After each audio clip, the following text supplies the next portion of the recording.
Así. Bueno, se supone que ya empecé.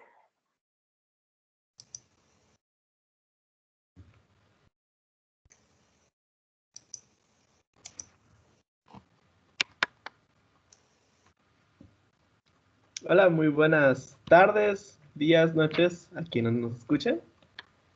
Nosotros vamos a hablarles sobre las generalidades de los virus. Nuestro equipo está conformado por Maldonado Álvarez, María Esther, y Marín Vargas, José Arturo, Rivera Hernández, Jimena Andrea, Teo Bertelli, Denis Arón, yo, y Vázquez Cruz, Anet Paulina. Somos de la Universidad Veracruzana, materia de microbiología, sección 301. Bueno.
Bueno, empezaremos el tema hablando sobre las generalidades de los virus. Empezando con los antecedentes de la virología.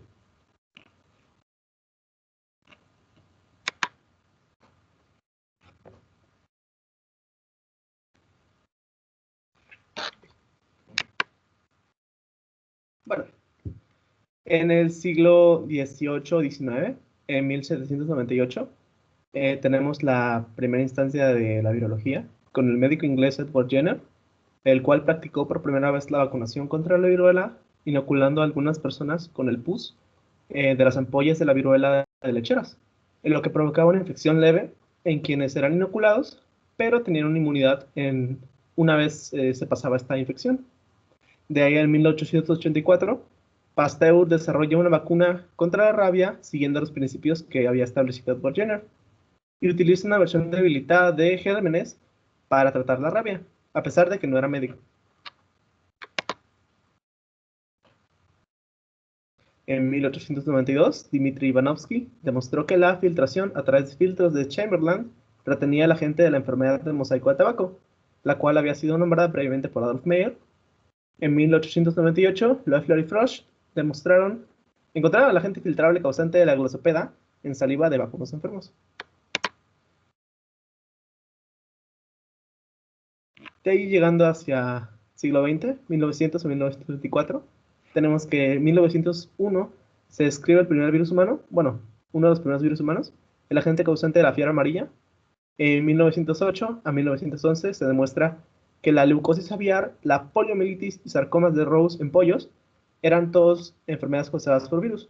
En 1915 a 1917 se descubrieron los bacteriófagos, que son un tipo de virus. De ahí, un cuarto de siglo más adelante, en 1929 se logra el cultivo de virus del herpes simple y la fiebre amarilla mediante la inyección de cerebros de ratones vivos, lo cual permitió el desarrollo de cepas atenuadas y vacuna contra este último virus. En 1933 se aisló el virus de la influenza de pacientes víctimas de una violenta epidemia, la de la influenza, la cual no se conocía la gente en ese entonces. En 1934 se obtiene la primera prueba de que los virus están formados por nucleoproteínas, porque se descubre que los bacteriófagos están formados en partes iguales de proteínas y de DNA.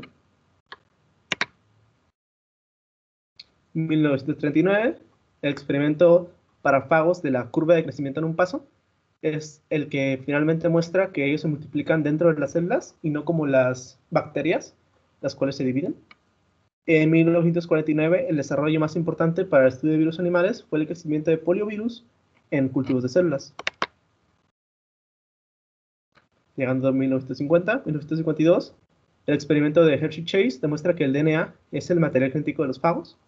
En 1952, 1954, los cultivos de células mamíferas en monocapa demuestran el principio de un virus y una placa, en el cual un virus es capaz de cubrir una placa entera. Para virus animales, se descubren los virus del sarampión y adenovirus utilizando cultivos celulares. En 1950 se desarrolló una vacuna del virus del polio inactivado y vivo, los cuales se acreditan a Jonas Salk y Albert Sabin. En 1953 se descubre los reoviruses y se prueba que sus genomas no solo consisten de dsRNA, también estaban secuenciados. En 1972 se logró la secuenciación completa del genoma de colifago ssRNA MS2, el cual es el primer organismo vivo del cual se había aclarado toda su estructura química primaria. Acercándonos más a la actualidad, en 1977, 1978, 1982, se da la secuenciación de varios genomas de virus. Está el del colifago FIX174, el SB40 y finalmente en 1982 el del virus del mosaico de tabaco. Ahora llegando a la virología moderna.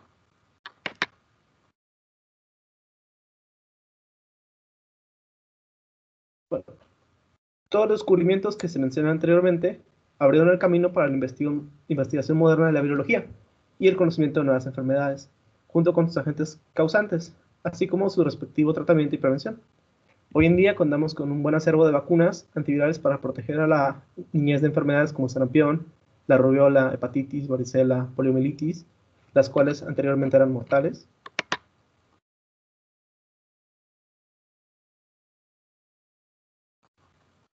Además, se abrió el campo de la investigación para fármacos que combaten enfermedades como la influenza, gripe, herpes, hepatitis. Y a pesar de todos los avances que hemos tenido en esta ciencia, las enfermedades virales siguen siendo una de las causas más importantes de morbilidad y mortalidad humana, ya sea en México o en el mundo. Okay. Hablando un poco más sobre las generalidades de los virus, estas son partículas que están formadas por ácido nucleico y proteínas, atraviesan filtros bacterianos, como ya habíamos visto anteriormente, son invisibles a microscopios ópticos y son parásitos intracelularmente estrictos, no pueden vivir fuera de una célula. Bueno, no pueden multiplicarse fuera de una célula. Estos se multiplican mediante síntesis y ensamble de sus componentes, el cual en contraste a las bacterias, las cuales se dividen, como ya vimos por el crecimiento de un paso, pueden permanecer sin causar daño dentro de la célula o ser a causa de daños graves en forma de enfermedades infecciosas y malformaciones congénitas. Su tamaño medio es medido en nanómetros, con diámetros que oscilan entre los 20 y 300 nanómetros. Están constituidos por uno solo ácido nucleico que está rodeado por una cubierta de proteínas. Algunos tienen una cubierta de lipoproteínas, además de proteínas estructurales y no estructurales. La unidad básica del virus está en nucleocápside, de la cual hablaremos más adelante, y está formado por la cápside más el ácido nucleico. De ahí, llegando a las etapas de la replicación, aquí tenemos una imagen con todas las etapas. Veremos una a detalle.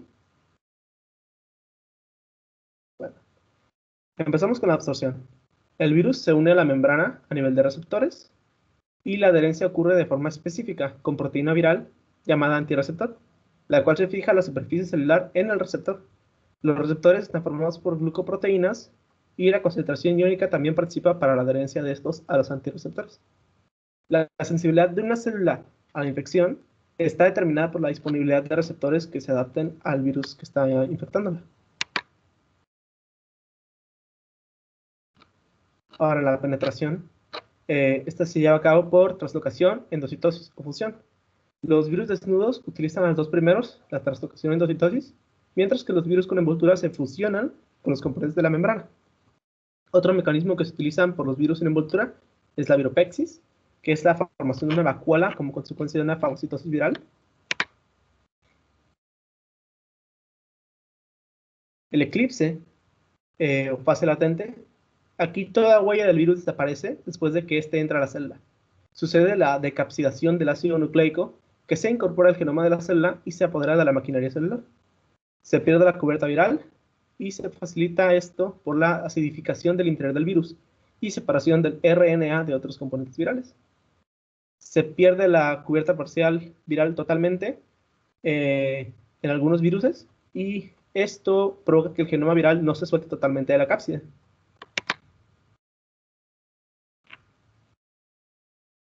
Para la maduración y síntesis, las proteínas virales que participan en la replicación de los ácidos nucleicos virales y la formación de nuevas nucleocápsides se sintetizan en el interior de la célula que se está infectando.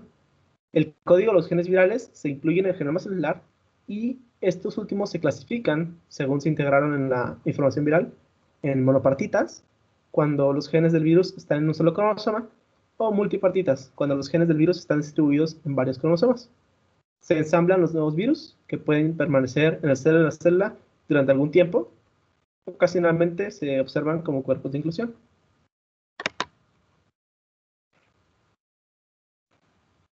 Ahora la liberación. La liberación es la última fase.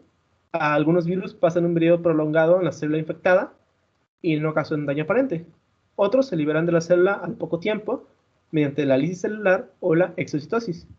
En la última, el virus atraviesa la membrana celular en sitios que están codificados para él, provocando una evaginación y arrastrando componentes de la membrana que constituirán la envoltura viral. Se llaman peplos.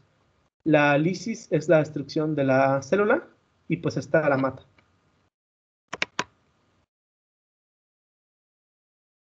Ahora, una diferencia entre los virus que infectan es el encapsulamiento. Algunos virus están desnudos, otros tienen cápsula. Los virus desnudos adquieren una capacidad infectante dentro de la célula y requieren de lisis para su salida. Estos no pueden optar por la exocitosis. Y los virus envueltos se unen a la membrana con proteínas que se introducen en la superficie interior y exterior de la membrana. Y el virión brota a través de esta. Este método es más eficaz que la lisis.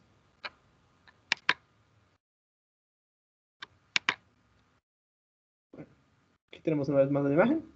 Ahora que ya sabemos todas las partes, podemos verlas una después de otra.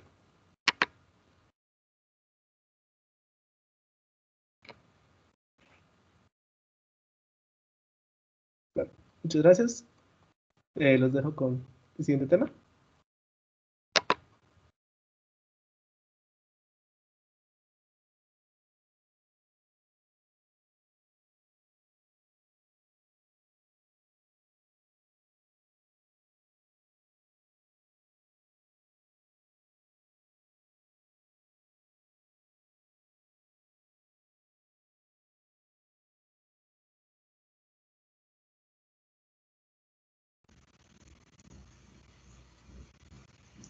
Bueno, ahora hablaremos sobre la estructura de los viriones. Esta es una partícula vírica morfológicamente completa e infecciosa que se va a encontrar libre en el ambiente. Es decir, no es una cosa diferente a lo que es el virus, sino que en pocas palabras es el estado extracelular de este virus.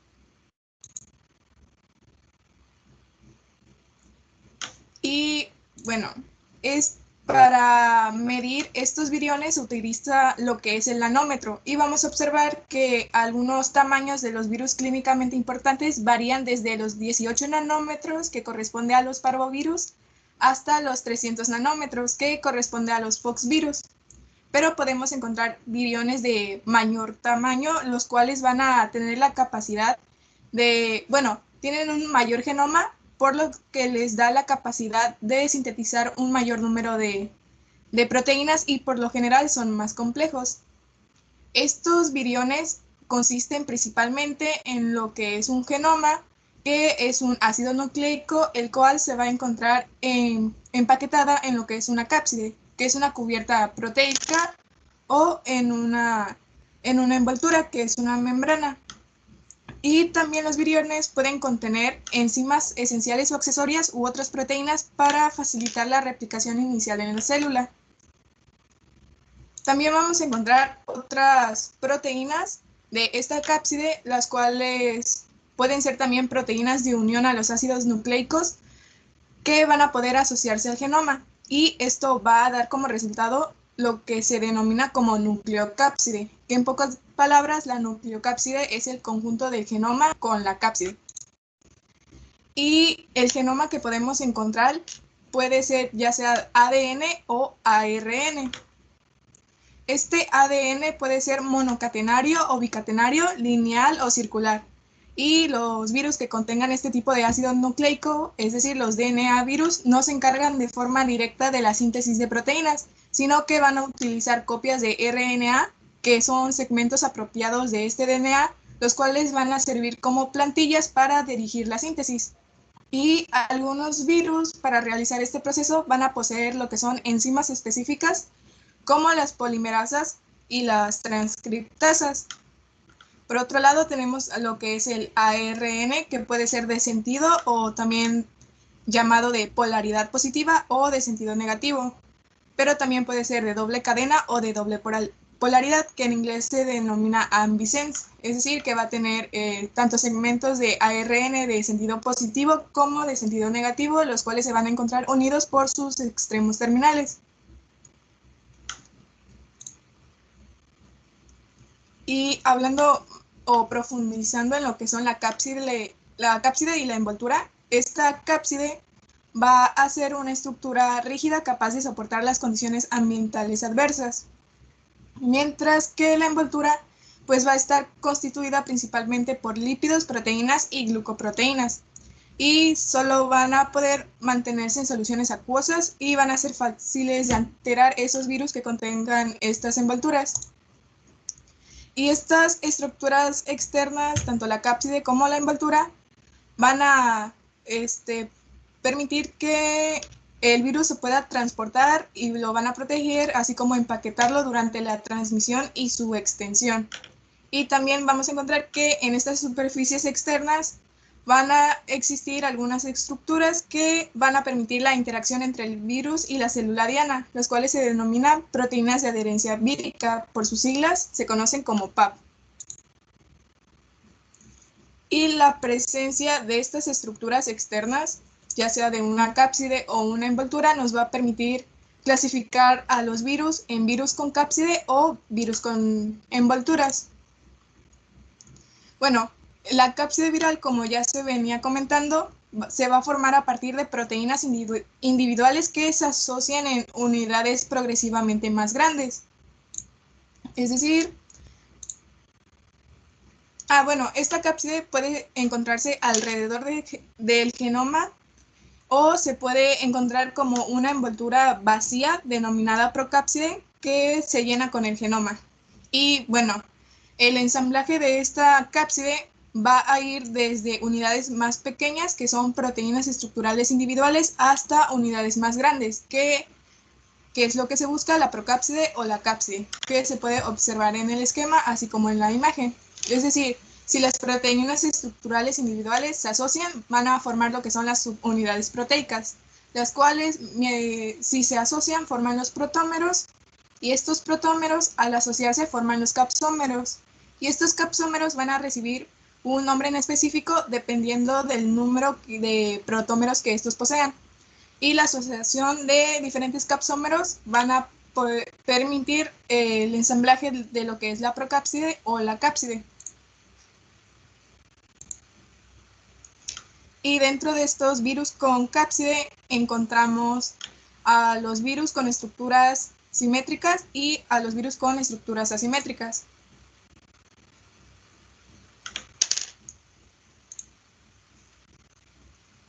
Hablando de los virus con estructuras virales simétricas, encontramos primeramente a los virus helicoidales, los cuales poseen una forma de bastón y la cápside va a cubrir lo que es el ácido nucleico filamentoso como eje central, formando una especie de espiral según la distribución de los capsómeros. y se observan en la mayoría de las cubiertas de los virus de ARN de cadena negativa. Y un ejemplo que se utiliza para observar lo que son estos virus de helicoidales es de la estructura del virus de mosaico del tabaco, el cual va a afectar principalmente a lo que son las plantas, provocando en ellas lo que son manchas en sus hojas. También dentro de esta clasificación encontramos a los virus con una simetría icosaédrica, los cuales tienen una aproximación de una esfera formada a partir de subunidades simétricas, y estos son utilizados por virus pequeños como picornavirus o parvovirus, y se componen de 20 caras y de 12 capsómeros. Estos capsómeros pues se caracterizan por poseer 5 protómeros, por lo que reciben el nombre de pentona o de pentámero. Pero vamos a encontrar que hay virus con una estructura más compleja, los cuales en sus capsómeros, que para fácilmente identificarlos en la imagen son los vértices de esta, y van a tener un número mayor de protómeros. En este caso van a tener 6 protómeros, por lo que se le denomina exona o hexámero, y esto corresponde a los virus que tienen una simetría de tipo delta icosaedro. Y por último tenemos a los virus con una estructura viral asimétrica, los cuales van a tener una forma más compleja y se asocia principalmente a los virus bacterianos, es decir, a los bacteriófagos.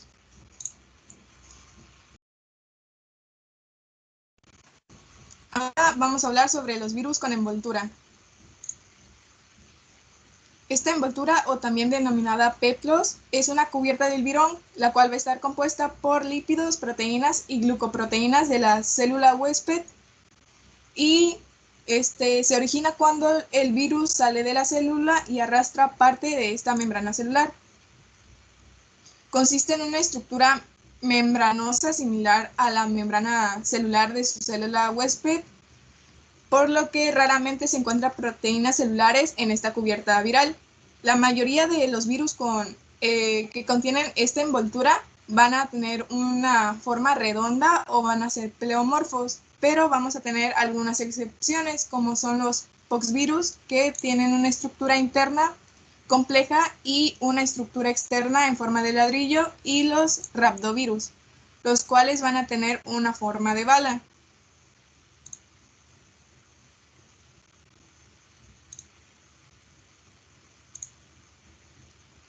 Bueno, ahora dentro de lo que es esta estructura de la envoltura, en su superficie vamos a encontrar lo que son las glucoproteínas virales.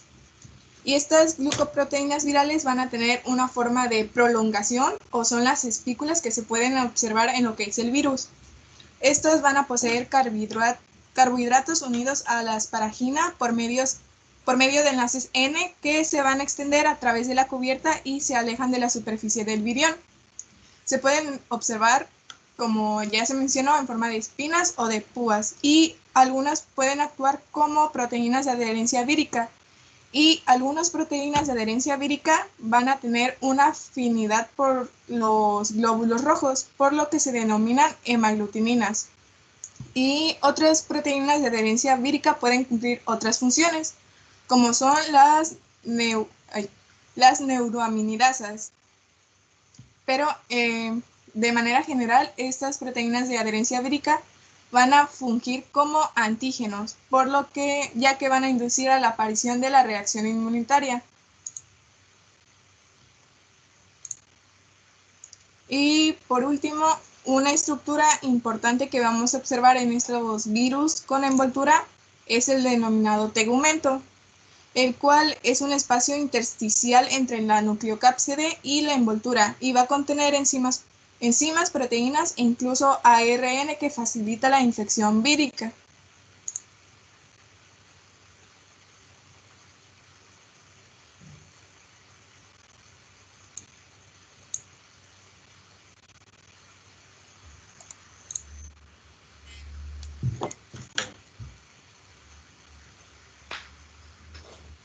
Bueno, ahora vamos a hablar de la clasificación de los virus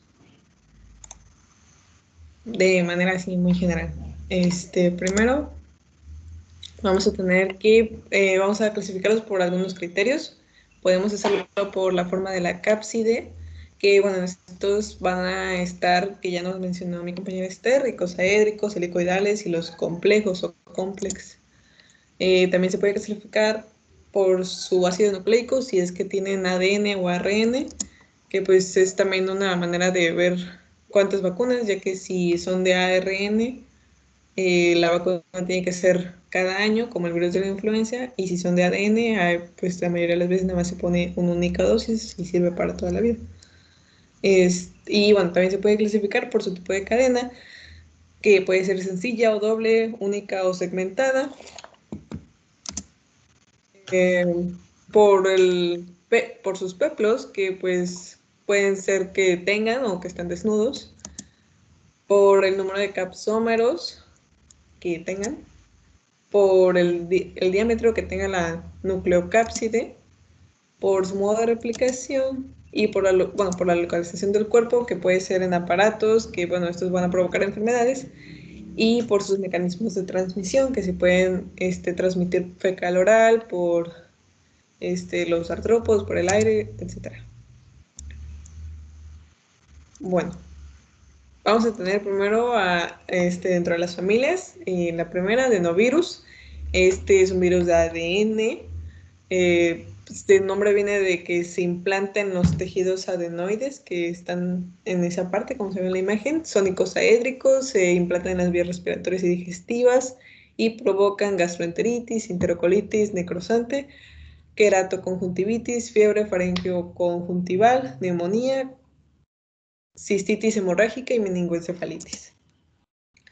Tenemos también a los retrovirus que van a provocar el virus, bueno, está el VIH 1 y 2, el virus también de la leucemia humana de linfocitos T1 y T2, es un virus de ARN de estructura compleja.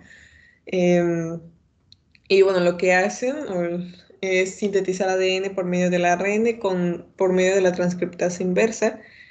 Y pues obviamente, bueno, la mayor epidemia que tiene es el síndrome de la inmunodeficiencia humana por el VIH. Tenemos también a los coronavirus, que bueno, se les dice así porque tienen forma de corona, son de ARN, pleomórficos, provocan el resfriado común, la bronquitis, el asma, el SARS-CoV-2 y pues toda esta situación en la que estamos inmersos.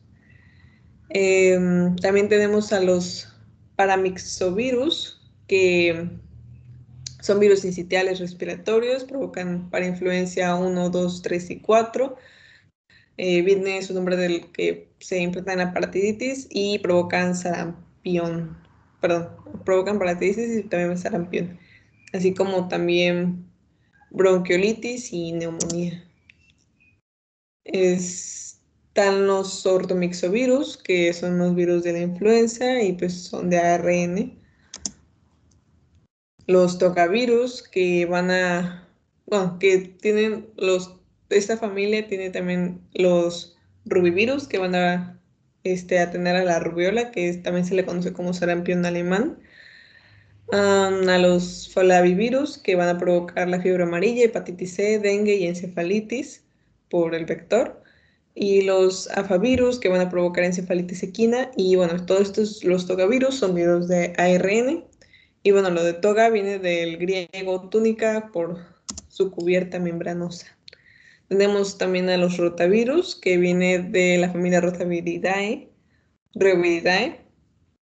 Y eso viene de huérfano, porque antes no sabían qué era, no sabían si era virus, no sabían qué era, pero pues se le quedó el nombre. Y bueno, de aquí sale el reovirus, el rotavirus y y el de que provoca la fiebre de las garrapatas. Estos se les conoce así a los rotavirus por la forma de rueda que tienen, van a provocar gastroenteritis y tienen una cápside de doble cubierta. También tenemos a los poxvirus, que bueno, son los virus del molusco contagioso, van a provocar dermatosis y bueno, estos son el virus de la viruela. Estos son de ADN, de estructura compleja, y pues la vacuna de la viruela, gracias a ella, es la erradicación de esta enfermedad. También tenemos a los picornavirus, que pico viene de pequeño. Bien, aquí están los virus. Bueno, la mayoría de estos virus son los que afectan al sistema nervioso. Está el ecovirus, el coxsackie, el de la hepatitis A, el polovirus y el rinovirus. También tenemos a los filovirus, que son los virus del ébola y el virus de Marburg. Son de ARN también. Estos son helicoidales y provocan daño en las vísceras y en los vasos. El herpes virus, va a provocar el herpes simple de tipo 1 y 2, el herpes virus humano del tipo 6 y 7, la varicela zoster, el Epstein-Barr y el citomegalovirus. Son de ARN y son icosaédricos.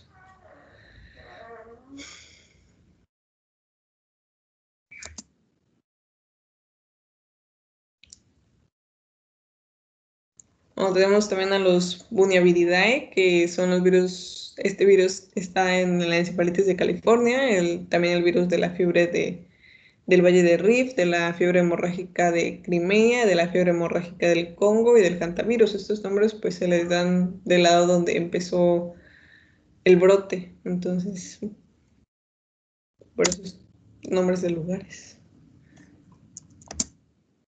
También tenemos a los Papoviridae, que entran aquí el virus del papiloma y el poliomavirus. El Heptandaviridae, que este es el que provoca hepatitis B. El Rhabdoviridae, que es el que provoca la rabia.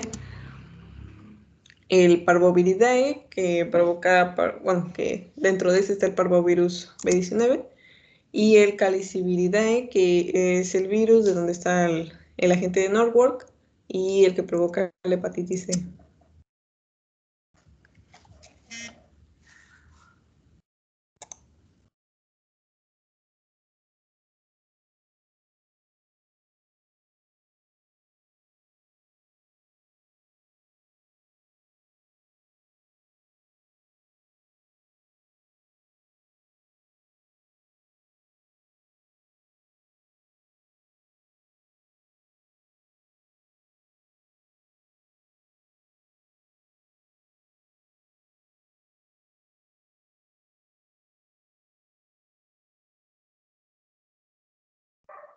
En las genes podemos tener que la información viral va a encontrarse en el genoma, ya sea envuelta en una estructura de RNA o DNA, la cual puede ser de cadena doble, o bien puede ser lineal, o bien puede ser circular, y encontrarse en un estado completo o en un estado segmentado.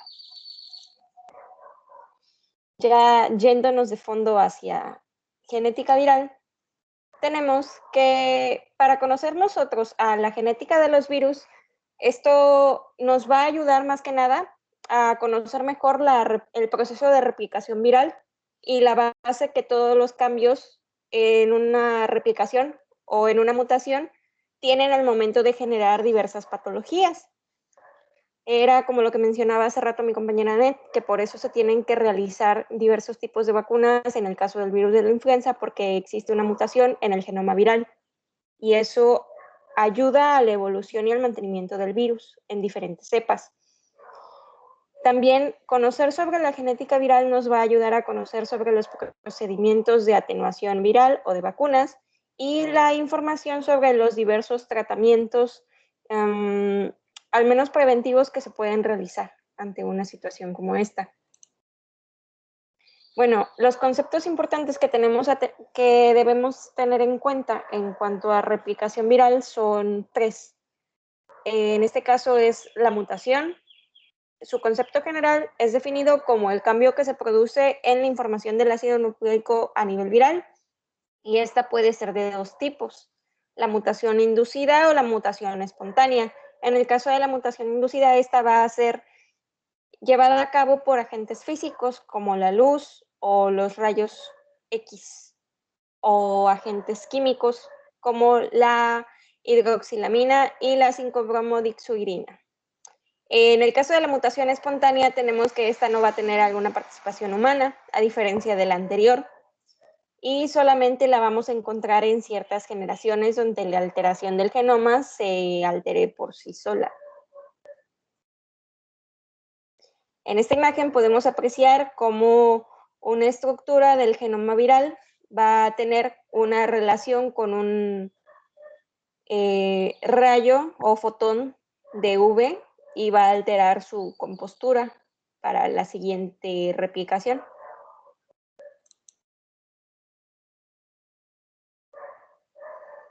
En los agentes mutagénicos que podemos encontrar, en el caso de la mutación química o de la mutación inducida, tenemos tres principales: el ácido nitroso, la hidroxilamina y los agentes anquilantes. Y en el caso de los físicos podemos tener análogos de los ácidos nucleicos y los agentes intercalantes. Como ya les había mencionado, existen diversos tipos de mutaciones. Sin embargo, hay una clasificación que se considera más por la alteración que el genoma viral sufre a niveles de la cadena, ya sea de DNA o de RNA. Tenemos primero a la redisposición, que esto es el cambio del orden del polinucleótido, modificando la información. En el caso de la redisposición, esto quiere decir que no se va a llevar a cabo una secuencia homóloga o en serie, como generalmente se haría. Va a ser en desorden y va a ser desorganizada, por eso lo intenté explicar aquí con Pokémones. O bien puede empezar a la mitad, irse hasta el final y luego hasta el inicio, o ser un rompecabezas sin sentido.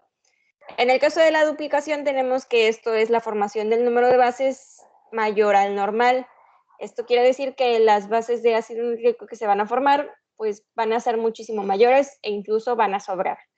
Y en el caso de la supresión es la disminución en la formación del número de bases. Esto quiere decir que, a diferencia del anterior, van a hacer falta la formación de estas. Las mutaciones también pueden subdividirse en mutaciones positivas y en mutaciones negativas. En el caso de las mutaciones positivas tenemos a aquellas que son conocidas también como productivas y son generalmente compatibles con la vida y son transmitidas a la descendencia. Tal es el caso de las mutaciones de las distintos tipos de abejas que, por ejemplo, han sufrido alteraciones en su morfología y en su composición, tanto de alas como de cuerpo, pero han mantenido la supremacía de su especie. Algo similar pasa con los virus, como el virus de la influenza o el virus de papiloma, con los diferentes tipos de cepas que hay. También existen las mutaciones negativas. Estas son generalmente conocidas como mutaciones abortivas y generan la muerte del organismo viral. No tienen tanta supervivencia. Existe algo que se conoce como las mutaciones diseñadas. Aquí es donde interviene la mano del hombre. Esto básicamente consiste en la aplicación de técnicas moleculares que inducen cualquier mutación a nivel genético viral. Aquí lo que se va a realizar es que primero se va a seleccionar la sucesión que se quiere clonar y posteriormente se va a llevar a cabo el proceso de clonación. Una vez que se demuestra la autenticidad de la sucesión clonada por su actividad biológica, se va a sujetar la sucesión clonada a nivel in vitro. Esto va a ser manipulación molecular, por lo que es necesaria la utilización de caja Petri. Entonces, una vez que se tenga a nivel in vitro, va a introducirse la sucesión deformada o la sucesión alterada en otro genoma viral, demostrando así la creación de un fenotipo viral mutante, con la introducción de otro ya alterado, de otro virus totalmente diferente. En el caso de las mutaciones diseñadas, son aplicables para los virus de tipo DNA y los virus de tipo RNA. En el caso de los virus DNA, vamos a tener que sus genomas van a ser mucho más fáciles de clonar, pues van a tener o van a poseer una enzima de restricción, la cual se corta y se liga a un vector semejante, lo cual le va a facilitar la clonación de los genomas mayores o más grandes. En el caso del virus del RNA, se puede utilizar o se puede clonar utilizando genoma procedente de una cadena de DNA y va a generar copias tanto de DNA como RNA, pero de tipo mensajero únicamente. No entra ni RNA ribosomal ni RNA de transferencia. En cuanto a las alteraciones genéticas a nivel viral, podemos encontrar a la recombinación. Esto sucede cuando dos virus en una misma célula van a intercambiar su material genético, originando un híbrido con dos tipos de informaciones. Por ejemplo, tú tienes una manzana, tu amigo tiene, no sé, una galleta, él te da la mitad de su galleta, tú le das la mitad de la manzana y ambos van a tener una ganancia. Este es ese tipo de virus.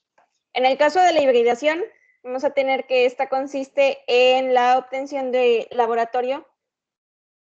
Se van a obtener ciertas partículas que se conocen como hibrodomas, los cuales van a tener una información genética, van a generar un híbrido con otra cadena y van a generar una nueva actividad inmunogénica o patológica.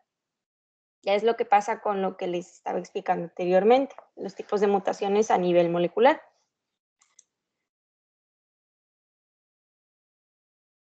En el caso de la recombinación genética, tenemos que va a existir una formación de nuevos virus, como en el virus de la influenza o en la integración de DNA viral a DNA celular, generando la mayor parte del tiempo una alteración maligna, al menos para el portador, e incluso puede ser mortal. En el caso de la complementación, tenemos que esto es una codificación de un virus por un virus de una proteína necesaria para otro virus defectuoso. En este caso, por ejemplo, puede existir unos virus del sistema nervioso central que actúe con otros virus que tengan estructuras proteicas y generen una alteración muchísimo mayor. Por ejemplo, en el caso de estos virus pueden existir unos que forman una enfermedad que se conoce como la enfermedad de Caru y reaccionan con diferentes tipos de priones. Entre sí forman una nueva alteración, pero solamente aplica cuando el virus de Caru es defectuoso. Es como una complementación. Pues básicamente es eso, complementas al que está más débil. En el caso de la mezcla de fenotipos, aquí vamos a tener que un virus descendiente con una infección mixta va a contener proteínas estructurales de los virus paternos o de los virus procedentes. Y esto va a generar dos tipos de replicación. Va a ser la replicación de tipo transcapsidación y la replicación en mosaico. En el caso de la alteración genética pseudotipo, vamos a tener que esta va a presentar virus que van a estar envueltos en una nucleocápside de un virus paterno, envueltos por otra proteína especificada de otro virus. Van a tener varias capas que los van a conformar entre sí. En el caso del poliploidismo, vamos a tener que estos van a consistir en más de un genoma en un solo virón. Y en el caso del heteropoliploidismo, vamos a tener que es el genoma de virus diferentes.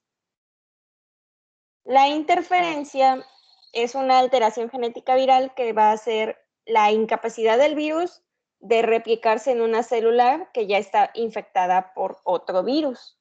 Va a generar una disminución en el proceso de infección viral del virus que quiere acceder a esa célula ya previamente infectada. Es decir, lo va a ignorar. En el caso de la imperfección tenemos a virus defectuosos con genomas inadecuados en uno o más genes, los cuales van a ser requeridos para la replicación autónoma. Van a necesitar de un virus satélite o un virus pequeño para llevar a cabo su proceso de maduración. Y en el caso de la reactivación cruzada tenemos que esto se va a llevar a cabo gracias a la incorporación del genoma de un virus inactivo en otro virus activo. Es similar a la combinación, pero no es igual. En el caso de la reactivación múltiple vamos a tener que varios virus inactivados van a interactuar entre sí y van a producir a uno totalmente activo. Y en el caso de la transformación, esto es uno de los más peligrosos, porque es la reincorporación entre el genoma de un virus y la célula huésped, Sin embargo, en estos casos puede originar que la información lleve a cabo un proceso de mutación y genere células malignas, que es lo que suele pasar con virus de papiloma humano. Bueno, tenemos a los conocidos virus satélites que son importantes para el proceso de complementación y recombinación por satélites. Estos van a ser virus defectuosos que van a requerir productos de un gen producido por otro y van a necesitar una asociación para coinfectar y replicarse. En el caso de los virus defectuosos auxiliares, tenemos que estos se van a formar en infecciones y pueden generar que la enfermedad se limite o participan también en el proceso para la realización de vacunas e inmunizaciones, es decir, que son bastante útiles para ello. Estos virus defectuosos auxiliares, como su nombre lo indica, auxilian al ser humano en el proceso de inmunización y van a tener tres características principales. Una de ellas es la imperfección, la cual es la lesión en los genes requeridos. Otra es la interferencia, que son las partículas del virus cuando interfieren en un crecimiento auxiliador con otros virus homólogos o similares. Y el enriquecimiento, que es la habilidad de enriquecer el gasto del virus normal.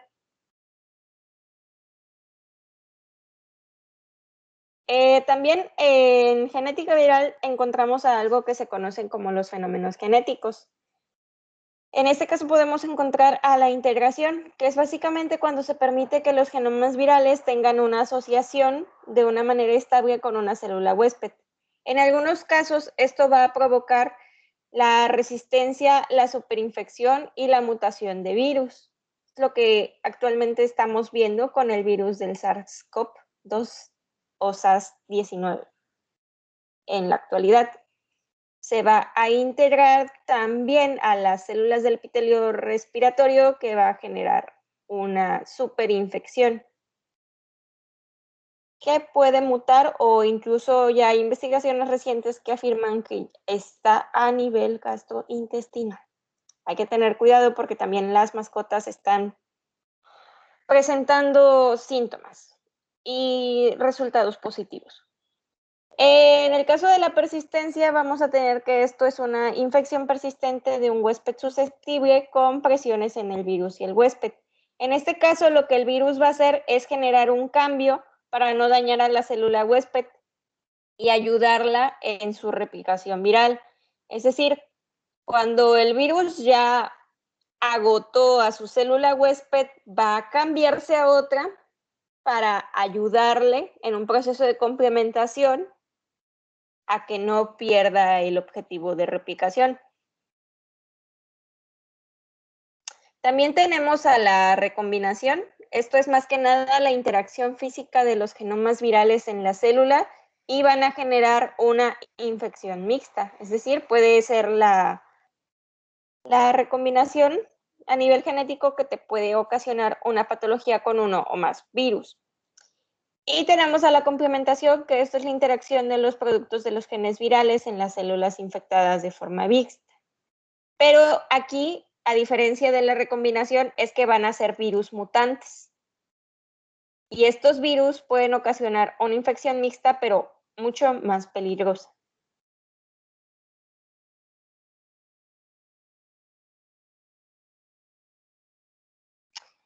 En el caso de la transfección, tenemos que esto es la inducción de cualquier ácido nucleico desnudo a las células animales. Esto va a generar que dicha inducción exhiba una actividad a nivel biológico en el huésped. Luego tenemos a la expresión transenuente o estable. Esto va a mostrar a los productos del gen de un virus que puede regular la expresión de un gen viral independiente de otros virus. Y tenemos también a la contransinfección, que esto básicamente consiste en la introducción de genes seleccionados para obtener las líneas celulares, generando la expresión en otros genes, pero de forma estable.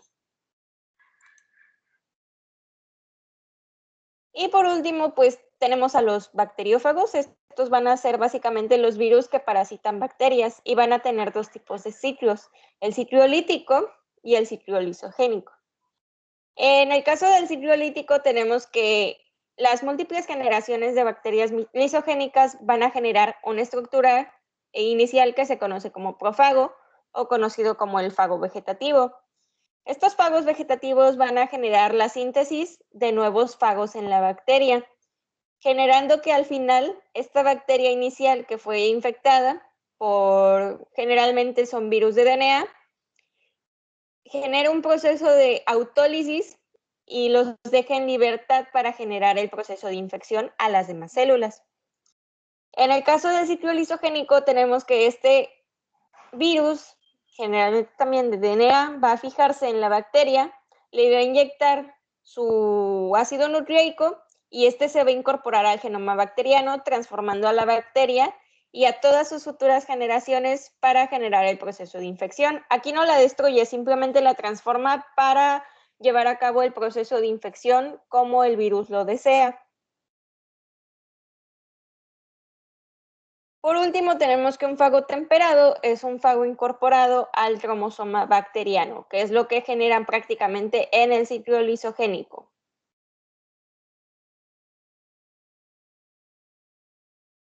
Y bueno, ahí les anexamos un video en la presentación.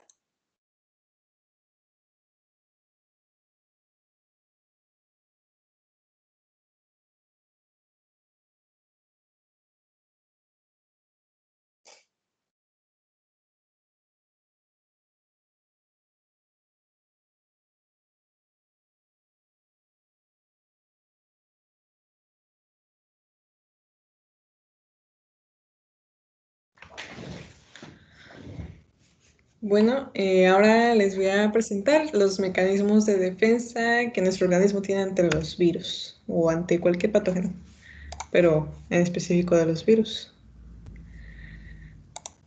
Ay.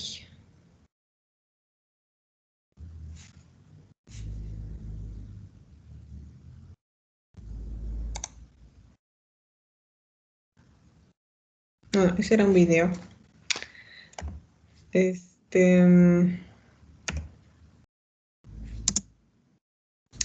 Pues tenemos las respuestas inmunes antivirales, van a ser de dos tipos, inespecífica o innata, y la específica o adaptativa.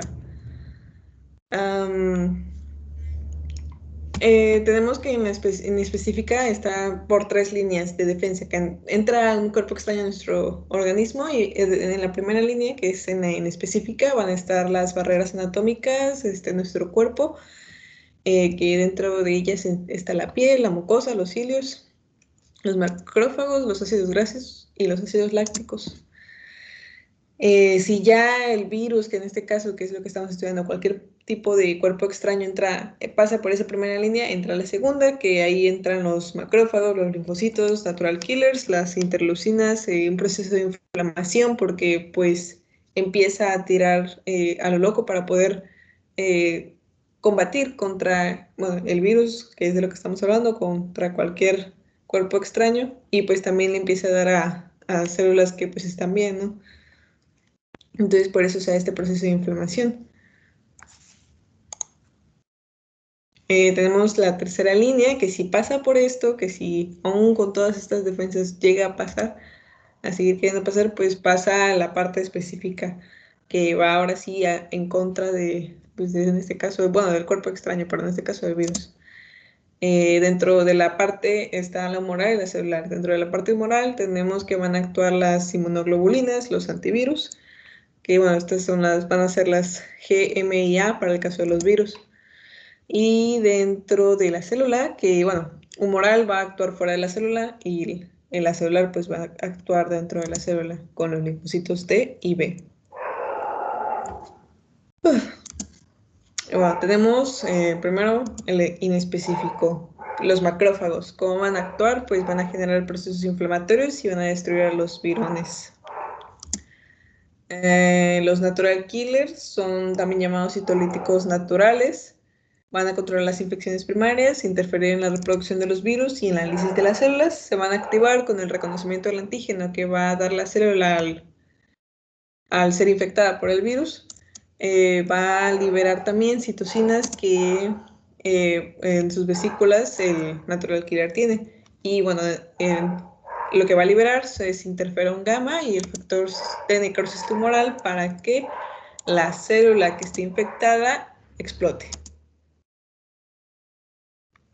Parte también de este inespecífico innato, todo este proceso va a dar como consecuencia un mayor flujo de sangre, va a hacer que se aumente la permeabilidad capilar. Esto que se aumenta la permeabilidad capilar va a producir que las interleucinas sean liberadas. Esto va a dar una respuesta activa de la fase aguda, provocada porque los hepatocitos van a secretar proteínas de la fase aguda. Y bueno, lo que va a dar esto es una mayor respuesta inmune y que disminuya el daño celular y que se neutralicen las proteasas y los agentes oxidantes. Esto en conjunto va a activar el sistema neuroendocrino y va a aumentar la temperatura, lo que nos va a dar el síndrome infeccioso, el que nos sintamos enfermos y nos va a provocar fiebre, fatiga, hiporexia, que es la falta de apetito, y el ataque al estado general del cuerpo.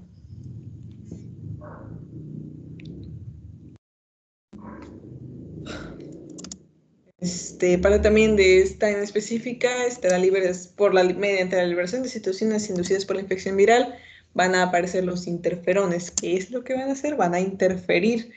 Estas proteínas se van a liberar para responder también a esta infección viral. Bueno, tenemos varios tipos. Tipo alfa, beta y gamma, que van a ser liberados. El alfa por los linfocitos, monocitos y macrófagos, el beta por los fibroblastos y el gamma por los linfocitos T activados. Dentro de las funciones que tienen los interferones es inhibir en la replicación viral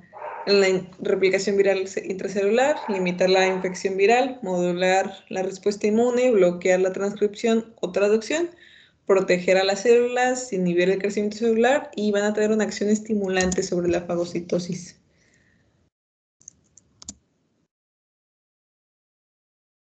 Bueno, aquí en esta imagen se ve cómo los virus entran a la célula. Los interferones se dan cuenta que los virus están entrando y para que no se sigan replicando van hacia los receptores de interferones para cumplir una función como de tapa y que ya los virus no puedan entrar a la célula. También tenemos el sistema de complemento que pues lo que va a hacer es complementar en esta parte en la parte en específica, porque también existe en la parte específica. Son proteínas que van a servir para la inmunorregulación, para la fagocitosis, la perforación de la membrana celular, va a participar en las etapas de la inflamación y en la neutralización de los virus, y pues ahí en esta imagen se ve cómo es el sistema de complemento. También tenemos a las defensinas que se van a ser secretadas por las células de Panet que están dentro de nuestro intestino. Son péptidos y su función es neutralizar la capacidad infecciosa. Ahora ya pasamos a la parte específica o adaptativa, esta tercera línea de defensa contra los virus. Bueno, es el linfocito B arriba y el linfocito T abajo. El linfocito B va a secretar inmunoglobulinas específicas, o sea, va a secretar a los anticuerpos, y estos van a ser de por vida y proporcionan una protección contra la infección. Y en la parte de abajo son los linfocitos T, que estos van a expresar receptor del antígeno de la superficie por medio de la, bueno, más expresar el TCR. Pueden destruir la célula infectada o inducir a los linfocitos B para que se produzcan anticuerpos. Entonces, esa es su principal función, hacer que los linfocitos B hagan su trabajo de producir anticuerpos.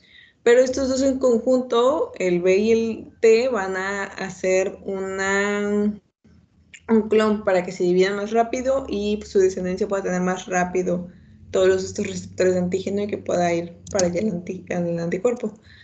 El linfocito T al B le va a ordenar que haga células de memoria que controle la producción de anticuerpos de los linfocitos B, que regule la inflamación del sitio de infección y que se prolifere. Es como su jefe.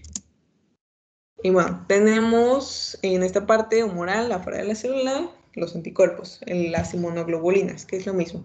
pero en la parte de los virus va a actuar los M, que bueno, van a ser la primera línea de defensa, tienen afinidad baja y desaparecen pronto, o sea, como que son los primeros que aparecen, pero también son los primeros que se van.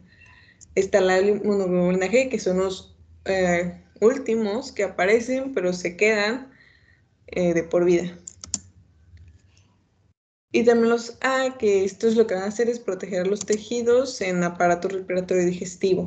La inmunoglobulina M junto con la G, juntos van a tener una acción neutralizante antiviral generalizada, y también más la M, más en la inmunoglobulina M que la G, pero ambos van a activar el sistema de complemento también en esta parte específica. Y bueno, lo que va a hacer en el complemento, en la parte específica, es la neutralización, el ataque a virus envueltos, aumentar la interferencia en proteína superficial viral, reducir la cantidad de virus, va a ayudar a los macrófagos por la vía de receptores de complemento, que pues es lo que hace. Va a participar en la lisis de las células infectadas, va a inducir también la inflamación y activar a los linfocitos B para que hagan su trabajo. Y la inmunoglobulina G junto con la A juntas van a ser la primera defensa contra las infecciones del recién nacido. Y pues así se ve un anticuerpo, una inmunoglobulina con sus receptores. Y bueno, también esta parte de las inmunoglobulinas se utilizan para la PCR, que es la prueba que se utiliza ahora para el coronavirus y para detectar si lo tenemos, pero se explicará más a detalle más adelante. En esta parte humoral, pues ya en concreto un anticuerpo fungiendo su acción de anticuerpo va a tener estas funciones de neutralizar el virus, de impedir la ligadura con proteínas virales, la formación del sincito celular,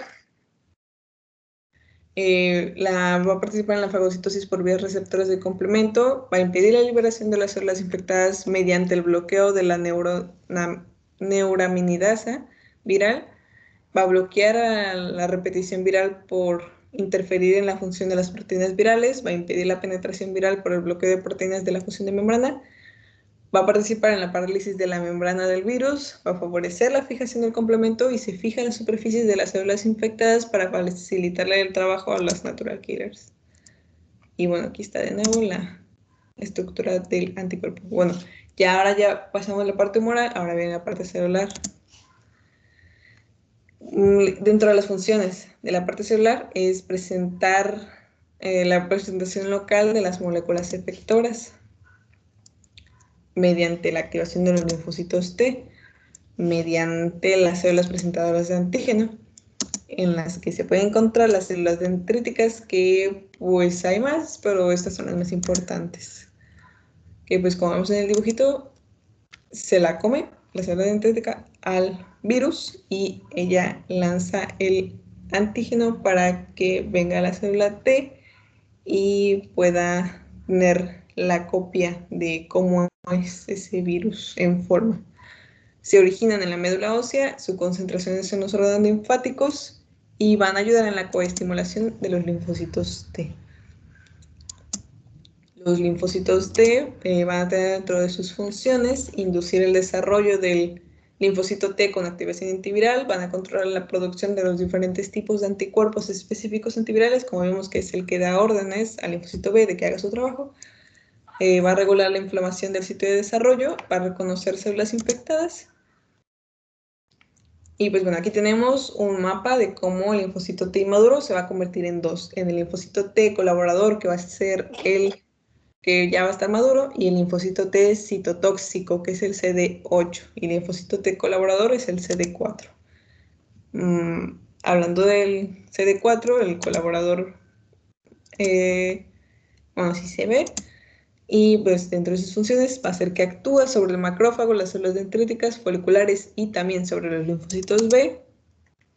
Va a hacer más linfocitos TCD8, va a ayudar en la formación de más linfocitos TCD8, va a liberar citocinas como el interferón gamma, identificar el antígeno viral en los líquidos extracelulares, estimular la producción de monoglobulinas específicas por los linfocitos B, regular los inmunológicos y a reunir las células de la respuesta inmune.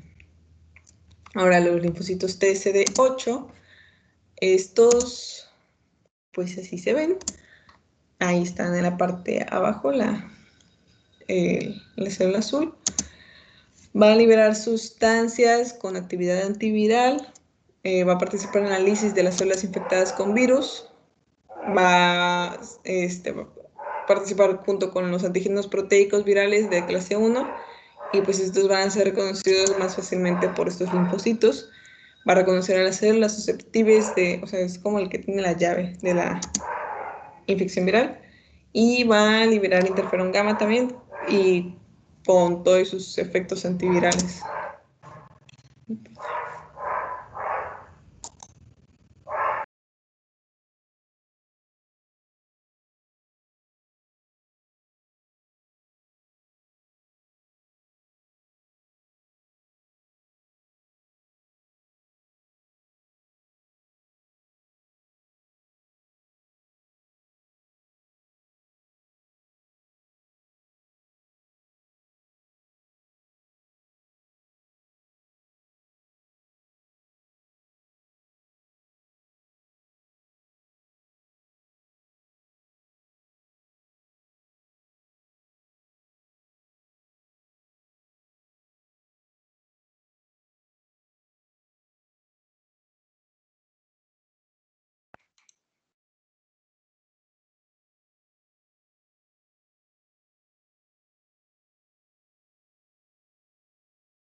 Ahora vamos a hablar del diagnóstico de enfermedades causadas por virus. Básicamente, el diagnóstico se utiliza para seleccionar un tratamiento, confirmar el diagnóstico y comprobar la toma de los fármacos, definir la evolución de la enfermedad, un seguimiento epidemiológico y educar a médicos y pacientes. El proceso se lleva mediante diferentes niveles. Primero, se deben de analizar los diversos factores como la sintomatología, antecedentes de viaje, estación del año, diagnóstico, etc. Entre las muestras a elegir se pueden utilizar líquidos cefalorraquídeo, lágrimas, secreciones del sistema respiratorio, heces, orina, entre otros. El traslado debe realizarse en medios adecuados con proteínas y sacarosa en pH neutro, y frecuentemente se incluyen antimicrobianos y antimicóticos. No pueden cultivarse artificialmente, como las bacterias, solamente en tejidos vivos. Se usan embriones de pollo, cerebro de ratón y cultivo de células. Se puede utilizar la microscopía, que explicaremos a continuación.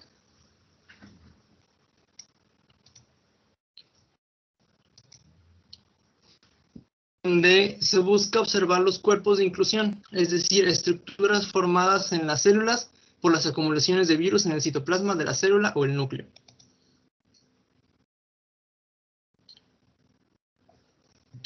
En el microscopio electrónico es necesario una carga viral suficiente para su visualización. En caso de que no, se utilizan anticuerpos para su agrupación. A eso se le va a llamar inmunomicroscopía electrónica. Otra opción se puede hacer al marcar los especímenes mediante anticuerpos policlonales o monoclonales, y para mejorar la observación que sea fluoresceína o fosfatasa alcalina. Durante la replicación se pueden sintetizar enzimas y proteínas por métodos bioquímicos e inmunológicos. Los anticuerpos se pueden utilizar como instrumentos sensibles y específicos para detectar e identificar y cuantificar los virus o antígenos víricos. Podemos dividirlos en tres. Antígenos víricos de la superficie o el interior de la célula se van a identificar mediante inmunofluorescencia o enzimoinmunoanálisis. Virus o antígenos desprendidos de células infectadas que se van a detectar por inmunoabsorción, ligado enzimas o ELISA, radioanálisis y aglutinación con látex.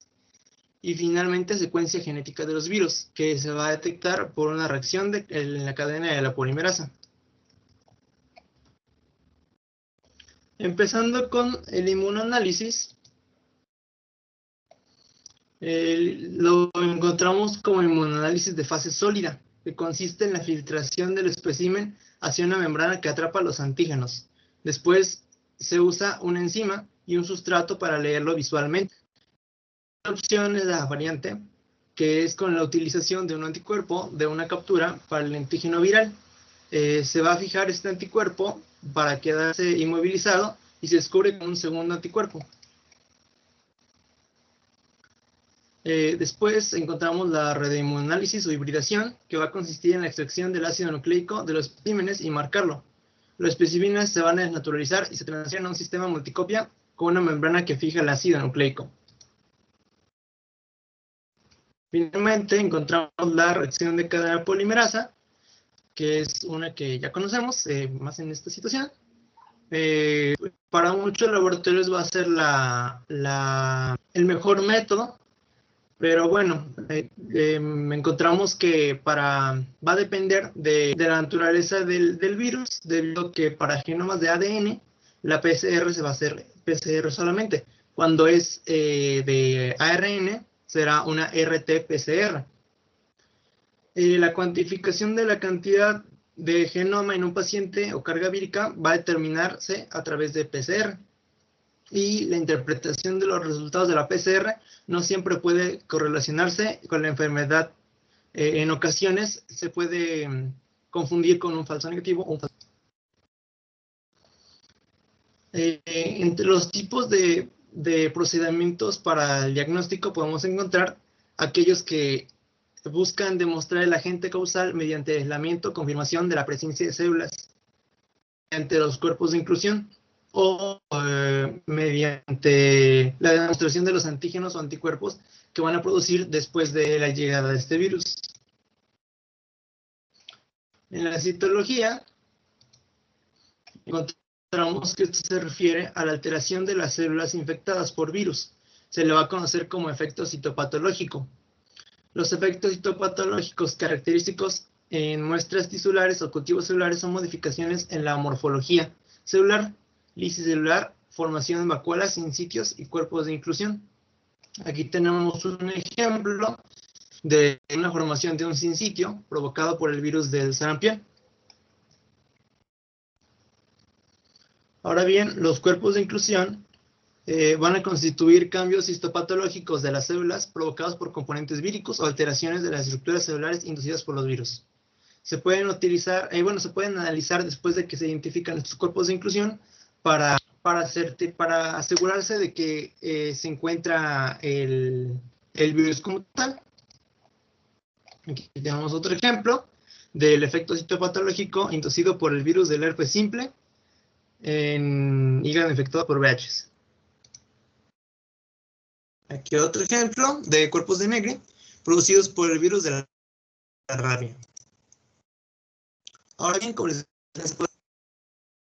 va a ser un poco más difícil, pero bueno, a continuación se lo explico bien. Se pueden utilizar cultivos tisulares, huevos embrionarios o animales de experimentación. Por fortuna han sido sustituidos los animales como tal y se puede utilizar en aislamiento rutinario de virus en laboratorios clínicos.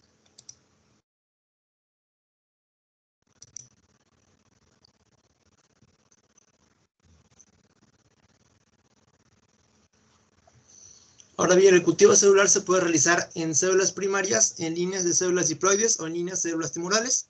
En las células primarias se obtiene por tratamiento de algún órgano animal específico con tripsina.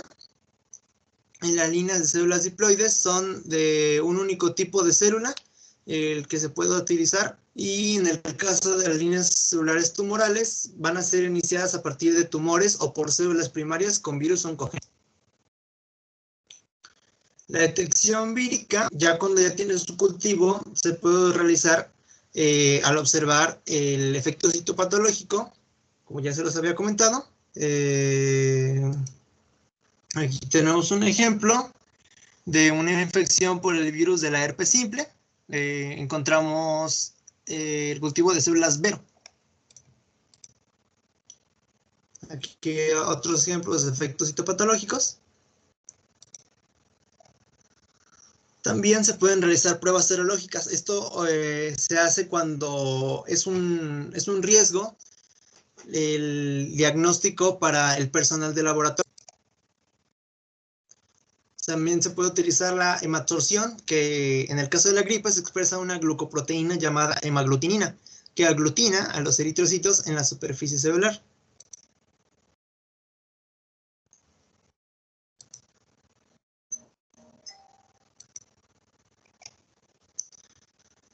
Encontramos ahora la hemaglutinación e inhibición, que va a ocurrir cuando los virus se liberan en el medio de cultivo celular y se pueden aglutinar eritrocitos, y para identificarlos se usan anticuerpos específicos que lo bloquean.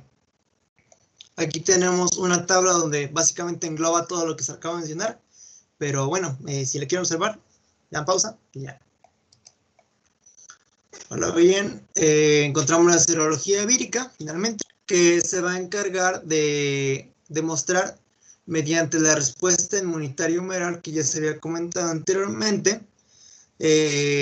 y se va a encargar de identificarse en qué momento se encuentra la enfermedad.